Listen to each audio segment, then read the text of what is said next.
शुरुआत अमेरिका की ही खबर के साथ करते हैं, जहां के वॉशिंगटन से उस वक्त जबरदस्त हड़कंप वाली खबर सामने आ गई जब राष्ट्रपति डोनाल्ड ट्रंप के कार्यक्रम में ताबड़तोड़ 5 से 6 राउंड यहां फायरिंग हो गई। आपको यह भी बताएंगे कि कैसे फायरिंग के वक्त होटल हिल्टन में ट्रंप के साथ उनकी पूरी कैबिनेट वहां मौजूद थी। लेकिन जो तस्वीर सामने आई है वो ये बताती है कि 20 सेकंड में कैसे डोनाल्ड ट्रंप की जान बच गई। होटल हिल्टन कार्यक्रम व्हाइट हाउस के पत्रकारों का सालाना डिनर। होटल में सैकड़ों की संख्या में गेस्ट, पत्रकार और खुद राष्ट्रपति डोनाल्ड ट्रंप के साथ उनकी पत्नी और पूरे कैबिनेट मौजूद थी। कार्यक्रम बिल्कुल शांत तरीके से चल रहा था। अचानक फायरिंग की आवाज आती है। एक के बाद एक कई गोलियां चलने के बाद होटल के बॉल रूम में हड़कंप मच जाता है। सब टेबलों के नीचे छिप गए। ये सब जब हो रहा था जब डोनाल्ड ट्रंप अपनी wife vice president JD Vance के साथ मंच पर बैठे थे। गोली चलने की आवाज सुनकर सीक्रेट सर्विस जवान और सुरक्षाकर्मी एक्टिव हो गए। वीडियो में देखिए कैसे पहले सीक्रेट सर्विस जवान जेडी वैंस को खींचकर लेकर भागते हैं। उन्हें वेन्यू से दूर सेफ जगह ले जाते दिख रहे हैं। इसके बाद उनके पास में बैठे डोनाल्ड ट्रंप को 2 एजेंट उठाकर ले जाते हैं। इस दौरान ट्रंप गिर जाते हैं, लेकिन जवान फिर उन्हें उठाकर सुरक्षित जगह ले जाते हैं। और ये सब कुछ हुआ महज 10 सेकंड के अंदर। और सीक्रेट सर्विस जवानों ने इसी तरह पूरी कैबिनेट को सेफ बाहर निकाला। तो वॉशिंगटन के इस हिल्टन होटल में जैसे ही फायरिंग हुई उसके बाद जबरदस्त अफरा तफरी का माहौल हो गया। सीक्रेट सर्विस के जवान एक्टिव हुए और जहां डोनाल्ड ट्रंप मौजूद थे वहां स्पेशल फोर्स की भी तैनाती नजर आई। इसके पास आपको यह भी बता दें खास लाइट जिससे डोनाल्ड ट्रंप की जान बच गई। आखिर क्या है उस लाइट की खासियत और कैसे उस लाइट से हमलावर को टारगेट किया जा सकता है, अब वो जरा देखिए। राष्ट्रपति ट्रंप की तरफ से होने वाले सालाना डिनर कार्यक्रम में जब फायरिंग हुई तो ट्रंप की सुरक्षा के तहत उनके आसपास अभेद्य किला बना दिया गया। सीक्रेट सर्विस के जवान, एजेंट्स और सुरक्षा कर्मी, इन्हीं सिक्योरिटी फोर्स में स्पेशल टीम भी थी जो खास हेलमेट, नाइट विजन लेंस से लैस थी और गन के साथ हाथों में थी स्पेशल लाइट। जैसे ही गोलीबारी हुई तो खास लाइट ऑन हुई और फोर्स एक्टिव हो गई। जिस लाइट को ऑन किया गया वो स्टैंडर्ड सिक्योरिटी प्रोटोकॉल होता है। सफेद रंग की ये लाइट SOS लाइट होती है। लाइट का इस्तेमाल ये बताने के लिए होता है कि सुरक्षा की जरूरत है। और हिल्टन होटल में फायरिंग के दौरान भी वैसा ही हुआ। गोलीबारी होते ही लाइट ऑन हो गई, जिसके तहत हमलावर की पहचान करना, संदिग्ध पर साफ नजर रखना, निगरानी को बेहतर करना सुरक्षा बलों को बेहतर विजन दिखाता है। और इसी लाइट की वजह से संदिग्धों को देखना, उसकी पहचान कर एक्शन लेने में आसानी होती है। तो अमेरिका में हुए इस हाई प्रोफाइल गोलीबारी के बाद अब सबसे बड़ा सवाल यह है कि आखिर ये हमलावर है कौन और इसका बैकग्राउंड आखिर क्या है। और वो शख्स जो कभी टीचर ऑफ द मंथ हुआ करता था वो कैसे क्रिमिनल ऑफ द डे बन गया, ये देखिए। जानकारी के मुताबिक हमलावर कोल थॉमस बहुत ही पढ़ा लिखा शख्स है। वो अमेरिका के कैलिफोर्निया का रहने वाला बताया जा रहा है। शुरुआती जांच में सामने आया कि आरोपी कोई आम इंसान नहीं बल्कि तकनीकी क्षेत्र से जुड़ा एक बेहद ही एजुकेटेड युवक था। कॉल ने कैलिफोर्निया के इंस्टीट्यूट ऑफ टेक्नोलॉजी से मैकेनिकल इंजीनियरिंग की पढ़ाई की है। इसके बाद उसने कैलिफोर्निया स्टेट यूनिवर्सिटी से कंप्यूटर साइंस में मास्टर की डिग्री पूरी की। उसने नासा में भी फेलोशिप की थी। वो छात्रों को ट्यूशन पढ़ाने का भी काम करता था। कुछ रिपोर्ट्स की माने तो वो कई बार best teacher of the month भी रह चुका था। हमलावर कॉल थॉमस मैकेनिकल इंजीनियर होने के साथ साथ कंप्यूटर साइंटिस्ट और इंडी गेम डेवलपर के तौर पर भी काम कर चुका है। ऐसे में सवाल है कि आखिर इतने पढ़े लिखे शख्स की इस तरीके से हमले के पीछे की क्या वजह होगी। और पश्चिम बंगाल विधानसभा चुनाव में अभी एक चरण की वोटिंग बाकी है, लेकिन तृणमूल कांग्रेस और भारतीय जनता पार्टी दोनों दलों के नेता न सिर्फ जीत के दावे कर रहे हैं बल्कि 4 मई के बाद देख लेने की धमकी भी दी जा रही है। बात हिसाब करने से लेकर अब जलने तक पहुंच चुकी है। सबसे पहले बात पीएम मोदी की, जिन्होंने उत्तर 24 परगना की एक सभा में साफ साफ कह दिया कि 4 मई के बाद ममता सरकार के गुनाहों का चुन चुन कर हिसाब होगा। जो ये गुंडे हैं, ये जो रेपिस्ट है, 4 मई के बाद 4 मई के बाद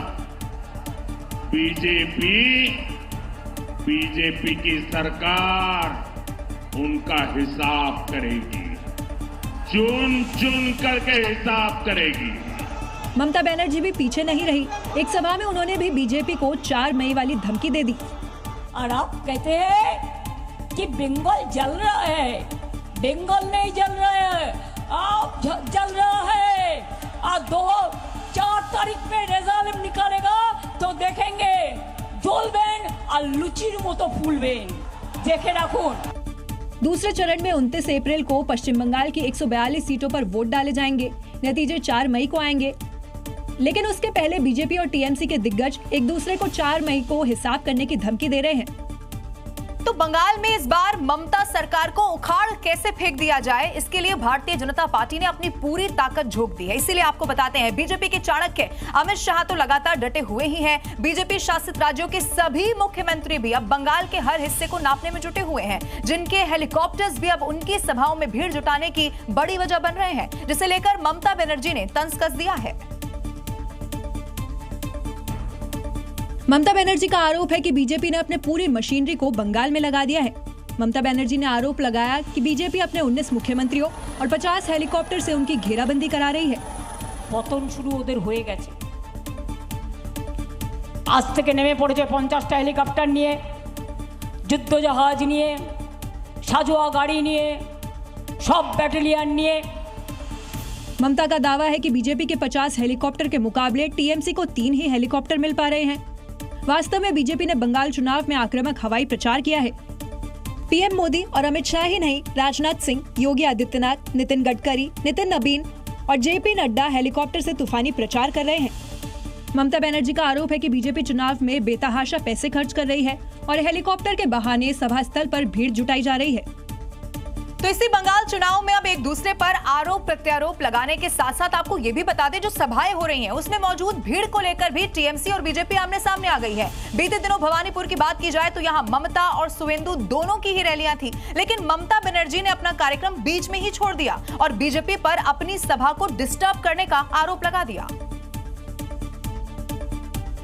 तो क्या ममता बनर्जी सुवेंदु अधिकारी की दहाड़ से घबरा गई थी? सबको बोलता है ये लोग बाहरी, हर बांग्लादेशी मुसलमान को बोलता है ये हमारी दामाद। ममता बनर्जी को बाहर करने का काम आप लोग भी करना पड़ेगा।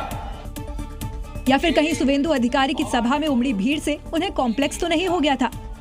ममता बनर्जी बिहार সামনে চিৎকার করছে যাতে মিটিংটা করতে না পারি। মা ভাই বোনেরা আমায় ক্ষমা করবেন, আমি আপনাদের সবার কাছে ক্ষমা চেয়ে নিচ্ছি। আমি কালকে এখানে র‍্যালি করে দেব, আমি এই অসভ্যতামিটা করতে পারবো না। মা ভাই বোনেরা देखिए कैसे ममता बनर्जी स्टेज पर आते ही डिफेंसिव मोड में आ गई और हाथ जोड़ने लग गई। র‍্যালি করে দেব। बीजेपी की सभा के लाउडस्पीकर को उनकी सभाओं की तरफ मोड़ने का आरोप लगाया और चंद मिनट में ही स्टेज से उतरकर किसी दूसरी सभा के लिए रवाना हो गई। और आइए इस वक्त एक बड़ी खबर पश्चिम बंगाल से जुड़ी हुई आपको बताते हैं, जहां अमित शाह ने ममता बनर्जी पर बड़ा हमला बोल दिया है। बंगाल में खूब गौ तस्करी हुई है, यह अमित शाह ने कहा। ममता बनर्जी के राज में गौ तस्करी का आरोप लगाया गया। पाप धोने के लिए 71 जन्म लेने होंगे, यह अमित शाह ने कहा। गौ तस्करी इतनी हुई है कि ममता दीदी को 71 जन्म तक पाप लगने वाला। 5 तारीख के बाद गौ तस्करी रोकने के लिए, गायों को बचाने के लिए हम एक अलग स्क्वाड बनाकर माफियाओं को समाप्त करेंगे। माफियाओं को समाप्त। पश्चिम बंगाल में 29 अप्रैल को दूसरे चरण का मतदान होना है, लेकिन उससे पहले ही पुलिस ने 100 जिंदा बम को यहां बरामद कर लिया है। अब बताया जा रहा है कि बम जिस घर से मिले हैं वो मनीरुल इस्लाम का घर है। ऐसे में सवाल है कि क्या चुनाव के दौरान हिंसा फैलाने की प्लानिंग की जा रही थी, क्योंकि इतनी बड़ी तादाद में जिंदा बम मिलना कोई छोटी बात नहीं है। कार्रवाई साउथ 24 परगना के भांगोर में की गई, जहां घर में से 100 जिंदा बम मिले। बम बरामद करने के बाद बम स्क्वाड आराम से बमों को बाल्टियों में रख रहा है और जमीन पर सैकड़ों बम पड़े हुए हैं, जो बोरे और कैरेट में भी भरे हुए हैं। इतनी तादाद में बम मिलने से इलाके में हड़कंप मचा हुआ है। वीडियो में देखिए कैसे बम को बाल्टियों में भरकर ले जाया जा रहा है। पुलिस जवान के हाथों में 2-2 बाल्टियां हैं जो बमों से भरी है। भांगोर वो इलाका है जहां चुनाव के दौरान हिंसा और बवाल होता रहा है। ऐसे में टीएमसी कार्यकर्ता के घर से बम मिलने का जो दावा किया जा रहा है वो हैरान करने वाला है। तो पश्चिम बंगाल विधानसभा चुनाव के दूसरे चरण का प्रचार इस वक्त जोरों पर चल रहा है। इन सब के बीच बंगाल के अलग अलग जगहों से हिंसा की खबरें भी आ गई हैं। बीजेपी कार्यकर्ताओं को यहां निशाना बनाया जा रहा है। इस पर भारतीय जनता पार्टी का आरोप यह है कि उनके साथ ऐसा बर्ताव किया जा रहा है जैसे वो किसी दूसरे देश से आए हों। अब देखिए पश्चिम बंगाल विधानसभा चुनाव के दूसरे चरण के मतदान से पहले भारी तनाव देखने को मिल रहा है। जगह जगह से हिंसा की खबरें आ रही है। दक्षिण 24 परगना की इन तस्वीरों को देखें। आरोप है कि टीएमसी के कार्यकर्ताओं ने बीजेपी के झंडे और बैनर फाड़ दिए हैं। दक्षिण 24 परगना के गोसाबा में बीजेपी कार्यकर्ता को बुरी तरह से पीटा गया। यहाँ भी पिटाई का आरोप टीएमसी कार्यकर्ता पर लग रहा है। और अब आप हावड़ा की इन तस्वीरों को देखें। यहाँ टीएमसी के डिस्प्ले प्रचार के चलते तनाव का माहौल बन गया है। आरोप है कि डिस्प्ले बोर्ड के जरिए बीजेपी के प्रत्याशी देवदास मंडल पर आपत्तिजनक टिप्पणी की जा रही थी। नदिया में चुनाव प्रचार के दौरान बीजेपी और टीएमसी के कार्यकर्ता आमने सामने आ गए। दोनों ओर से जमकर नारेबाजी हुई।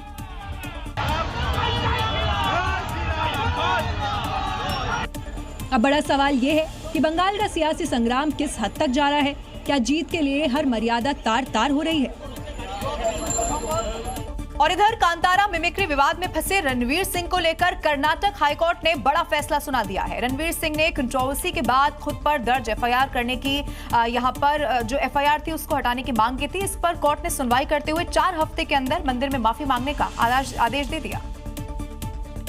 यानी रणवीर सिंह को 28 दिनों के अंदर मैसूर की चामुंडी पहाड़ी पर स्थित चामुंडेश्वरी मंदिर के दर्शन करने होंगे, क्योंकि इससे पहले रणवीर की तरफ से लिखित माफी मांगी गई थी, लेकिन मंदिर जाकर माफी मांगने का समय नहीं बताया था और कोर्ट ने एफआईआर रद्द करने के आदेश के साथ ही मंदिर जाने का समय तय कर दिया है। दरअसल रणवीर सिंह पर गोवा इंटरनेशनल फिल्म फेस्टिवल में फिल्म कांतारा के पवित्र देवा अनुष्ठान की नकल निकालकर अपमान का आरोप लगा था, जिसके बाद उनके खिलाफ एफआईआर दर्ज कराई गई थी। हालांकि विवाद बढ़ने के बाद रणवीर सिंह ने सोशल मीडिया के जरिए माफी जरूर मांगी थी, लेकिन मामला कोर्ट में होने के बाद से रणवीर पर गिरफ्तारी की तलवार भी लटकी थी। लेकिन अब कोर्ट ने एफआईआर रद्द कर मंदिर में माफी मांगने की टाइम लिमिट तय कर दी है। तो पश्चिम बंगाल में दूसरे चरण की वोटिंग होने वाली है। उससे पहले चुनाव प्रचार जोरों पर चल रहा है, लेकिन हावड़ा में जो चुनाव प्रचार है वो उस वक्त बवाल का कारण बन गया जब बीजेपी और टीएमसी के कार्यकर्ता आमने सामने आ गए, जिसके बाद दोनों तरफ से नारेबाजी होने लगी। तस्वीरों में देखिए, एक तरफ बीजेपी का झंडा लिए कार्यकर्ता है तो दूसरी तरफ टीएमसी का फ्लैग थामे कार्यकर्ता। प्रचार के दौरान दोनों पार्टियों के कार्यकर्ता आमने सामने आ गए और फिर नारेबाजी होने लगी। बवाल बढ़ता देख मौके पर मौजूद सुरक्षा बल के जवान एक्टिव हो गए। देखिए, पहले जवान बातों से कार्यकर्ताओं को समझाने की कोशिश कर रहे हैं, लेकिन जब बात नहीं बनती तो फिर उन पर हल्का बल का प्रयोग किया जाता है। कार्यकर्ताओं पर एक जवान लाठी चला देता है, जिससे वहां अफरा तफरी का माहौल हो जाता है। अब दोनों ही पार्टी के कार्यकर्ता एक दूसरे पर बवाल के लिए जिम्मेदार होने का आरोप लगा रहे हैं। अब पश्चिम बंगाल में दूसरे चरण के प्रचार के लिए जहां राजनीतिक दलों ने ऐसा लगता है पूरी ताकत वहां झोंक दी है, वहीं सुरक्षा के भी सख्त इंतजाम है। बंगाल में बवालियों से निपटने के लिए 100 से ज्यादा बख्तरबंद गाड़ियां उतार दी गई, जिसकी तस्वीर देखकर ही आप चौंक जाएंगे। दूसरे चरण की वोटिंग से पहले 110 बख्तरबंद गाड़ियों को उतारा गया। पश्चिम बंगाल विधानसभा चुनाव के दूसरे चरण को निष्पक्ष, शांतिपूर्ण और पारदर्शी बनाने के लिए सीआरपीएफ के बख्तरबंद वाहनों की तैनाती की गई, ताकि कोई भी गुंडा अगर वोटिंग को प्रभावित करने की कोशिश करता है तो उसका हिसाब हो सके। वहीं इस दौरान सीआरपीएफ के डीजी आला अधिकारी के साथ इलाके का मुआयना करते दिखे। ये मार्च कोलकाता के डायमंड हार्बर इलाके में किया गया। वहीं इस दौरान बख्तरबंद गाड़ियां भी दिखी। इसके साथ ही लोगों से वोटिंग के दौरान शांति बनाए रखने की अपील भी की। ভোট কেন্দ্রের বাইরে ও ভিতরে শান্তি বজায় রাখুন। নির্বাচন কমিশনার দ্বারা আপনার ফটো আইডি দেখান। पश्चिम बंगाल के दूसरे चरण के लिए सुरक्षा के चाक चौबंद बंदोबस्त कर दिए गए हैं। शांतिपूर्ण वोटिंग के लिए संवेदनशील इलाकों पर खास नजर रखी जा रही है। ऐसे इलाकों को चिन्हित कर अतिरिक्त फोर्स की भी तैनाती की जा रही है। उत्तर प्रदेश के संत कबीर नगर में ब्रिटिश नागरिकता वाले मौलाना पर योगी सरकार का बुलडोजर चल गया है। अवैध तरीके और बिना नक्शा पास कराए मौलाना ने मदरसा बना लिया था। जांच में इसके अवैध पाए जाने के साथ ही वो खुलासे हो गए, जिसके बाद योगी फोर्स अब मौलाना की गिरबा तक पहुंचने वाली है। क्योंकि मौलाना शमशुल हुदा जो आजमगढ़ का रहने वाला था और उसने 2007 में ब्रिटेन की नागरिकता ले ली थी, लेकिन खलीलाबाद में एक मदरसे का निर्माण और घर अवैध तरीके से बना लिया था।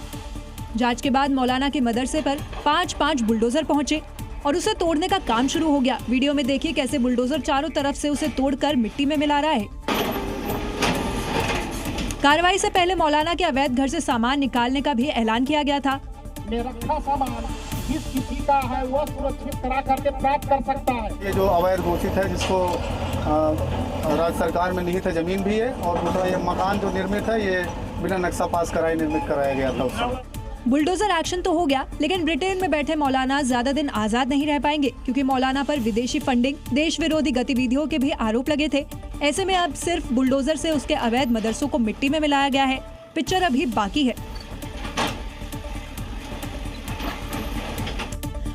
अगली खबर बिहार के रक्सौल से है, जहां खुलेआम रुपए का मेला लग रहा है। स्थानीय लोग इसे सतही काउंटर कहते हैं, जिसे आप अवैध मनी एक्सचेंज काउंटर समझ सकते हैं। यहां एक एक काउंटर पर हर दिन करोड़ों का कारोबार हो रहा है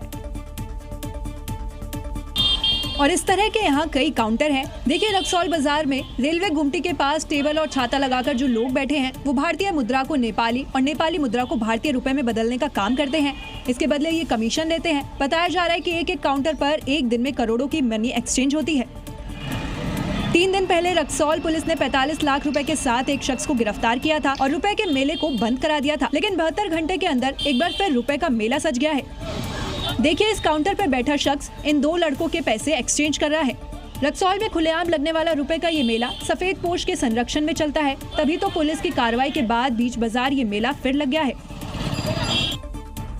उत्तर प्रदेश के कानपुर में आखिरकार 43 साल के बाद भगवान आजाद हो गए। बिल्कुल सही सुना आपने, भगवान को यहाँ कैद से आजादी मिल गई है, जिसके बाद लोगों ने जबरदस्त जश्न मनाया है और वैदिक मंत्रोच्चार के साथ भगवान की प्राण प्रतिष्ठा कराई गई।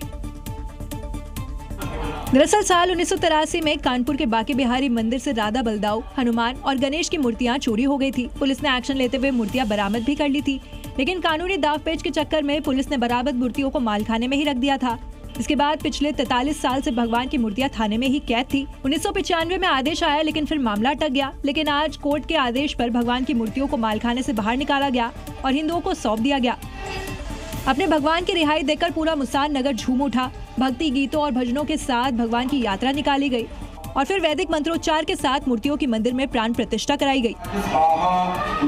43 वर्ष बाद श्री राधा रानी जी एवं श्री बलदाऊ जी एवं हमारे अन्य 6 विग्रह वो अपने धाम में आज विराजे हैं। मंदिर में विराजे भगवानों के दर्शन के लिए दूर दूर से लोग आ रहे हैं और खुद को धन्य बता रहे हैं। उत्तर प्रदेश के मेरठ में एंटी करप्शन ब्यूरो ने एक घूसखोर दारोगा को गिरफ्तार कर लिया है। ये दारोगा केस बंद करवाने के एवज में एक शख्स से रिश्वत की डिमांड कर रहा था। अब इसी के बाद दारोगा जी को रंगे हाथों गिरफ्तार कर लिया गया। क्योंकि प्रदेश के मुख्यमंत्री योगी आदित्यनाथ की नीति स्पष्ट है, जो भ्रष्टाचार करेगा वो जेल की हवा खाएगा। नियत साफ हो, नीति स्पष्ट हो, तो भ्रष्टाचार रूपी दानों को नियंत्रित किया जा सकता है। और यही वजह है कि घूसखोर दरोगा को उसके ही थाने में एंटी करप्शन ब्यूरो की टीम घसीटते हुए अपने साथ ले गई। दरअसल दरोगा ने एक पीड़ित और उसकी पत्नी के ऊपर से एनडीपीएस एक्ट के एक पुराने मुकदमे को रफा दफा करने के नाम पर पीड़ित से घूस मांगी थी। करीब 10,000 रुपए की डिमांड की थी, जिसकी शिकायत पीड़ित ने एंटी करप्शन ब्यूरो से की। वहीं जब दरोगा ने रिश्वत लेने की कोशिश की तो उसे रंगे हाथ पकड़ लिया गया। यानी यूपी में अपराधियों और घूसखोरों के खिलाफ लगातार एक्शन जारी है। जो कानून अपने हाथ में लेगा उसे कीमत चुकानी होगी। और अब उस मेडिकल माफिया के बारे में आपको बताते हैं, जिसके खिलाफ जी न्यूज की मुहिम लगातार जारी है, जो मेडिकल इक्विपमेंट के नाम पर आपकी जेब पर डाका डाल रहे हैं। अब इसीलिए हमारी टीम लगातार इस मुहिम को लेकर आगे बढ़ रही है, लेकिन इसी से पूरे देश में हलचल मच गई है। जिस मुहिम की छोटी सी झलक हम आपको दिखा रहे हैं, जो हम आपको दिखा रहे थे, बाजार में इसे 210 रुपए में बेचा जा रहा है, लेकिन होलसेलर के पास 7 रुपए में बिकती है। यानी 3000% ज्यादा कीमत पर ये बेची जा रही है। वहीं इस मुहिम में हमें जनता का भी साथ मिल रहा है। उन्होंने एक बेल्ट और एक ये 1050 रुपए का, और मैं सामने से इसी प्रोडक्ट को 250 रुपए का लेकर आया हूँ। और जो बेल्ट है वो 300 रुपए की आ रही है, और अब इस पे MRP है 900 रुपए। अभी कितनी लूट मारे हैं, ऐसा कौन लूट रहा है? लोग मेडिकल माफिया के इस लूट से परेशान हैं। MRP जो फैक्ट्री वाले जो ये इलीगल दे रहे हैं, ये नहीं होना चाहिए। ये चीज़ का तो गलत है। जो मतलब ये पब्लिक को भी इतना नुकसान भुगतना पड़ता है। जो MRP जो जेन्युइन है वो चीज़ का रेट रखो ना। सबकी एक ही आवाज है कि मेडिकल के नाम पर ये लूट बंद हो। उत्तर प्रदेश के मुरादाबाद में हिंदुओं के घरों पर एक पोस्टर इस वक्त जबरदस्त चर्चा में है, क्योंकि पोस्टर के पीछे वजह है हिंदू सोसाइटी होना, और हिंदू समुदाय का कहना है कि सोसाइटी में किसी दूसरे धर्म के लोगों को घर नहीं लेने देंगे। इसलिए सोसाइटी के 30 से 32 घरों में सनातनी पोस्टर लगे हैं। मुरादाबाद की पॉश कॉलोनी की श्रीराम सोसाइटी है, जहां पोस्टरों के जरिए बताया गया है कि ये पूरी तरह से हिंदू सनातनी सोसाइटी है। साथ ही लिखा है कि ये क्षेत्र पूरी तरह हिंदू समाज के निवास के लिए है। कृपया अन्य पक्ष के लोग यहाँ मकान न ले। इधर आकर के कोई भी मुस्लिम धर्म के लोग इधर आकर के मकान ना खरीदें। पोस्टर लगने के पीछे वजह सोसाइटी के 2 परिवारों का घर बेचना है। सोसाइटी के लोगों का आरोप है कि घर बेचने वाले दूसरे समुदाय के लोगों को घर बेचने की कोशिश में है और मुसलमान समाज के लोगों को लगातार मकान दिखाया जा रहा है। कुछ हिंदू परिवार हमारे यहाँ मकान बेचना चाह रहे हैं जैसे, और उन्हें हम कह रहे हैं कि हिंदुओं को दे दिया जाए, लेकिन दूसरे समुदाय के लोग आते हैं यहाँ मकान लेने तो कुछ उन्हें लालच दिया जाता है ज्यादा पैसों का।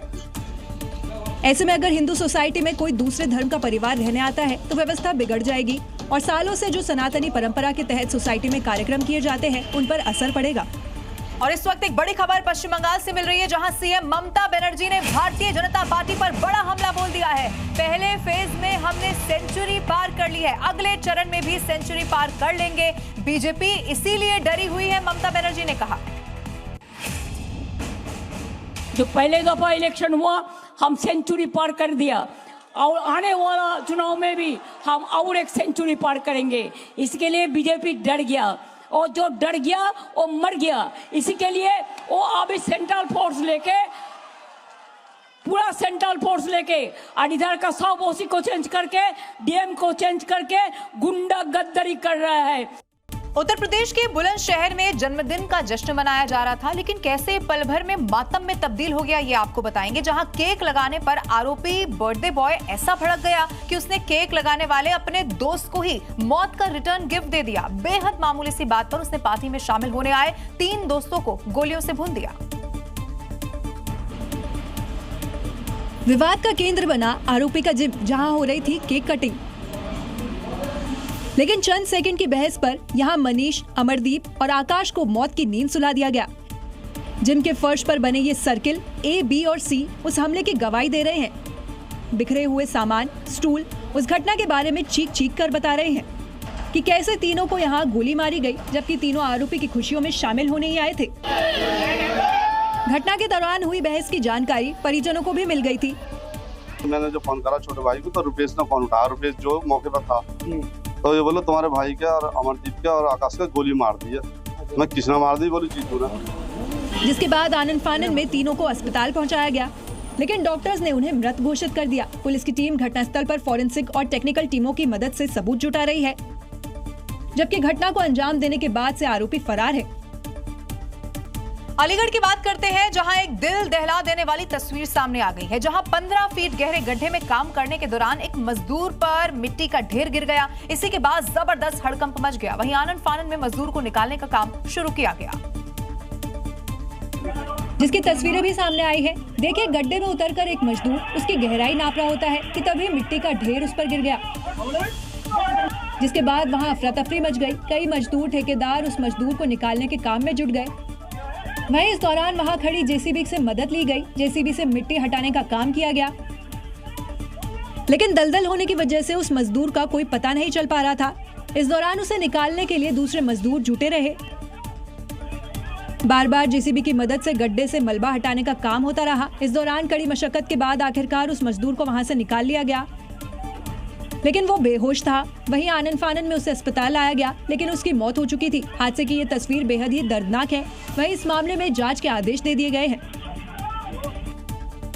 तो यूपी समेत पूरा उत्तर भारत इस वक्त उबल रहा है। 45 डिग्री से पार जा रहे इस तापमान में झुलसते हुए लोग नजर आ रहे हैं, और वो भी अप्रैल के महीने में ही। आने वाले महीनों की तो आप जरा सोचिए कि कैसी स्थिति यहाँ पर होने वाली है। इन सब के बीच आपको ये बताएं कि अब ये कहा गया है कि एल नीनो इफेक्ट के एक्टिव होने की रिपोर्ट आ गई है। आने वाले दिनों में भारत के भट्टी बनने की पुष्टि हो चुकी है, जिसका मतलब है अगले कई महीनों तक सूरज आग उगलते रहेगा। तपिश ऐसी होगी कि इंसान ही नहीं, पेड़ पौधे की भी रूह निकल जाएगी। खेतों की दरारें कई फीट गहरी उतर जाएगी। यूपी, दिल्ली, राजस्थान, पंजाब के साथ ही उड़ीसा और पश्चिम बंगाल जैसे राज्य आग के गोले बन चुके हैं। अप्रैल में ऐसी स्थिति पिछले 5 सालों में पहली बार आई है, जो मई जून में हीटवेव का साफ संकेत है। दुनिया के 20 सबसे गर्म शहरों में से 19 भारत में है। यही वजह है कि भारत को दुनिया का हीट कैपिटल कहा जा रहा है। यूपी के बांदा में शनिवार को पारा 47.4 रिकॉर्ड किया गया, जो सामान्य से 6.2 डिग्री ज्यादा है। वहीं देश के कई शहरों में पारा 43 से 44 डिग्री पहुंच गया है। बिहार का बागपुर 44 डिग्री के साथ दूसरे नंबर पर है। इसके साथ ही तालचर उड़ीसा, आसनसोल पश्चिम बंगाल, बेगूसराय बिहार, मोतिहारी बिहार, भोजपुर बिहार, सिवान बिहार, बेतिया बिहार, बोलांगीर उड़ीसा, दुर्गापुर पश्चिम बंगाल सबसे ज्यादा गर्म शहरों के तौर पर दर्ज किए गए हैं।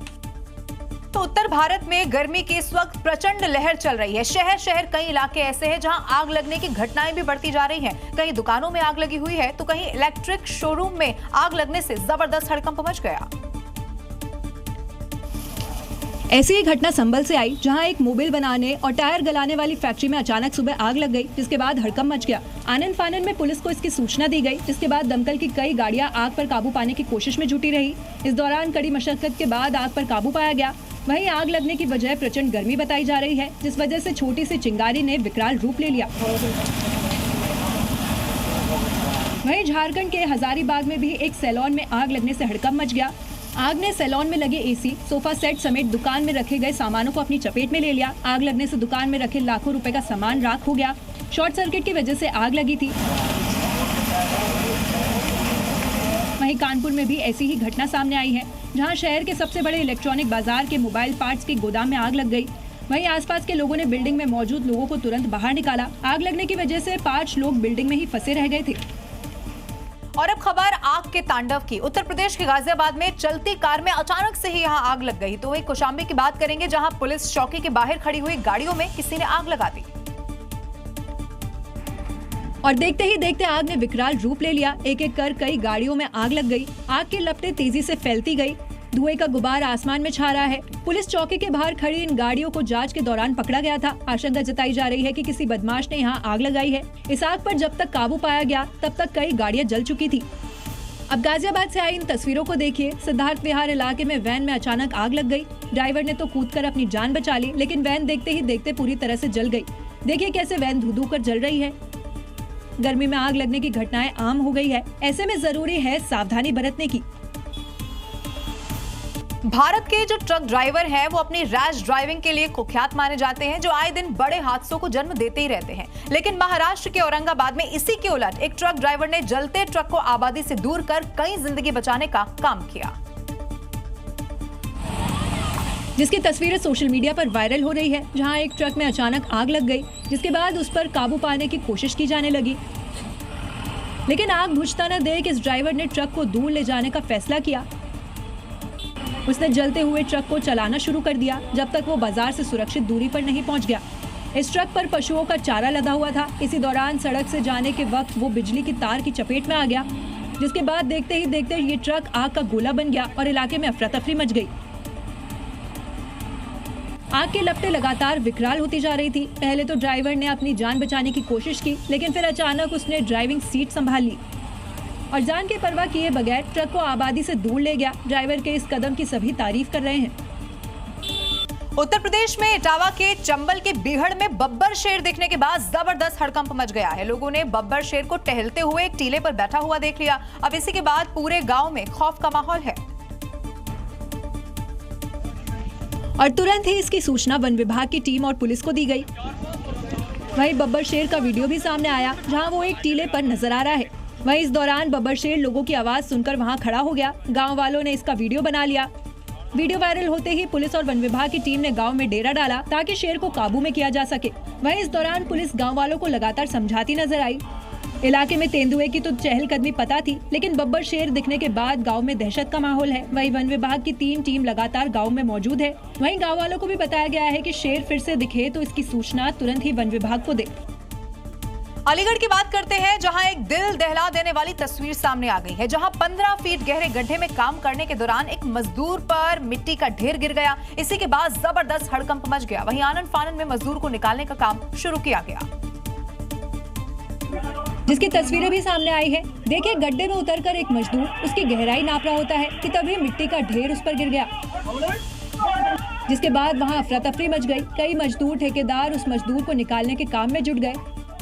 वहीं इस दौरान वहां खड़ी जेसीबी से मदद ली गई। जेसीबी से मिट्टी हटाने का काम किया गया, लेकिन दलदल होने की वजह से उस मजदूर का कोई पता नहीं चल पा रहा था। इस दौरान उसे निकालने के लिए दूसरे मजदूर जुटे रहे। बार बार जेसीबी की मदद से गड्ढे से मलबा हटाने का काम होता रहा। इस दौरान कड़ी मशक्कत के बाद आखिरकार उस मजदूर को वहां से निकाल लिया गया, लेकिन वो बेहोश था। वहीं आनन फानन में उसे अस्पताल लाया गया, लेकिन उसकी मौत हो चुकी थी। हादसे की ये तस्वीर बेहद ही दर्दनाक है। वहीं इस मामले में जांच के आदेश दे दिए गए हैं।